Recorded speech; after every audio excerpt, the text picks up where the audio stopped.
Change your diet, change your life, change the planet.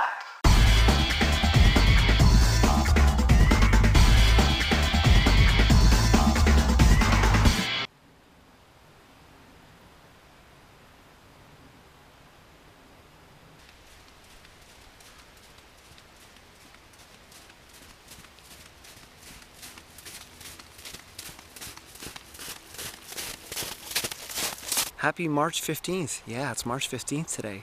It's the Ides of March. Do you know what that means, the Ides? It comes from a Latin word idus, which means half division. Basically, the month is cut in half on the 15th. It's also the day that Julius Caesar was assassinated. So today I want to talk to you about thresholds and the Ides of your life, the Ides between success and failure, that precipice, and you're standing right on the top. What little action will tip you towards failure, and what little action can tip you towards success? In the same way that little positive choices can add up to success, little negative choices can add up to failure. But we don't see the value in them because they're so small, just like people don't see the value in positive actions. But when it comes to negative actions, oh, it's just a cigarette butt, relax. It adds up. Well, it's just a French fry, dude, I'm not killing myself. It adds up. It's just a sock on the floor, no big deal. It's just a little dust bunny, no big deal. Relax, don't be so stressed out. It adds up. And when it does add up, it's going to stress you out. And it's going to be a constant reminder that you're failing. It's going to be a constant reminder that your life is out of control. One of the reasons that I struggle in life is that I have created a lot of messes over the years. The older you are, the more opportunity you have to create mess in your life. And I've created a lot of them. But messes don't start out as these giant mountains of disaster and debris that consume your life. They start out as single grains of sand, single pieces of paper, single items of dust floating around, whatever it might be. They start out as the smallest little, totally harmless objects. But they build and build and build and accumulate. So at some point in your life, they become this overwhelming, monstrous mountain of failure, which is what I'm facing right now. When I started this project and I committed to training seriously, and I've only been training seriously for the past 3 years. I've been doing this project for 6, but it's only really the past 3 that I've been training seriously. My best results are yet to come. But when I started, I noticed a bad habit that I had, and it was a habit that applied to pretty much all of my life. There were certain things that I was willing to walk by. There were certain objects or items or actions that I was willing to let go.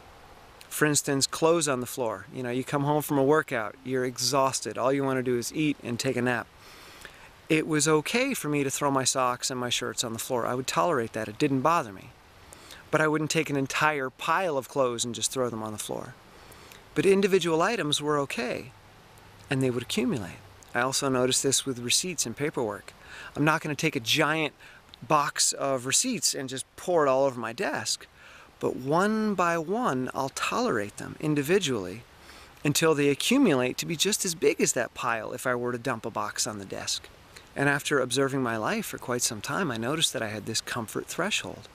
I was comfortable with a certain amount of messiness as long as they were small pieces. But once those pieces started to add up, I didn't look at the whole mess. I just looked and rated the individual pieces. Oh, it's just one more receipt. Oh, it's just one more sock. Oh, it's just one more French fry.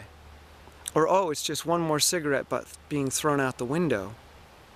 I'm not throwing 100 cigarettes out the window. I'm just throwing one. Well, over the course of 100 days, cigarette out the window a day, that's 100 cigarettes. It all adds up to the same result. And we reach a point where it catches us by surprise. We wake up one day and we are surrounded by mess. We are surrounded by disaster. We are surrounded by chaos. We're surrounded by this giant mountain that has tipped us over the Ides and now down into the failure zone.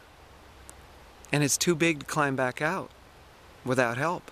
So I've had to develop tools to help me deal with this, because I also have the tendency to just brush over the little things because I'm on to bigger and better things. I can't worry about picking up a sock right now. I've got, Olympic aspirations. I can't worry about organizing that receipt right now. I'm writing a book. Writing the book is the most important thing. I'll get to that other stuff later. Those little things, they don't really matter. They're insignificant. There are a lot of self-help gurus out there telling you to spend all of your time doing the most valuable activities. You know, only spend your time doing $100 an hour work. Do not spend time doing minimum wage work. Hire somebody else to do that.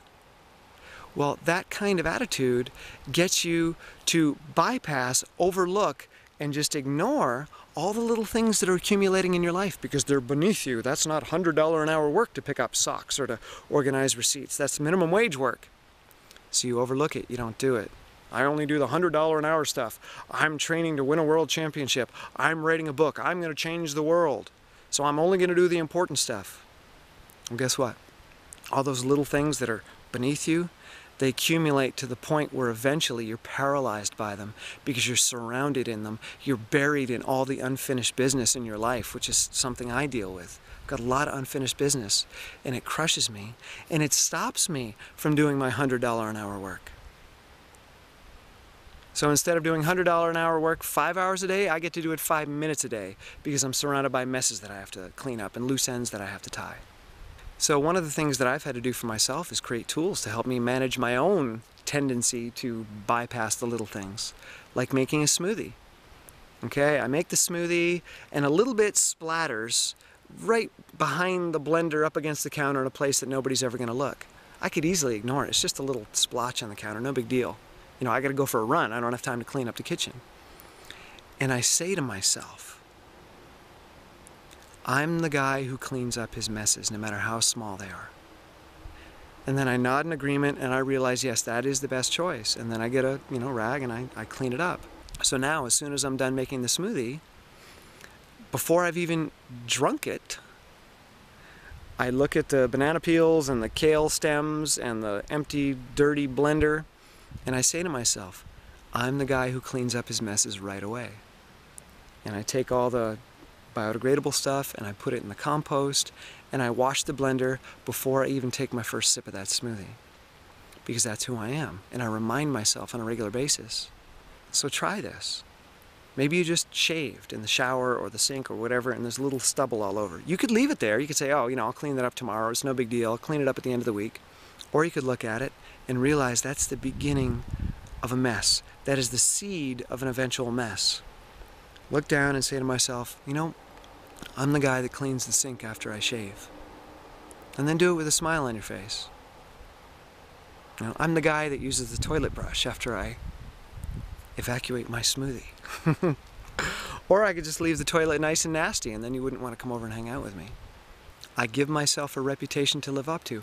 I'm the guy that cleans up his messes. I'm the guy that gets up and goes snowshoeing in Woodford when it's 65 degrees in Bennington right now and I could run in shorts and a t-shirt on a beautiful day. No, I'm the guy that comes up to Woodford and runs in the snow because we still have it up here and I'm going to take advantage of that. That's who I am. And I remind myself, I'm the guy that goes the extra mile. But more importantly, I'm the guy that goes the extra millimeter. Because it's those little millimeters that added up over time can either tip you towards failure or tip you towards success. It's up to you, and it happens a millimeter at a time. Who are you?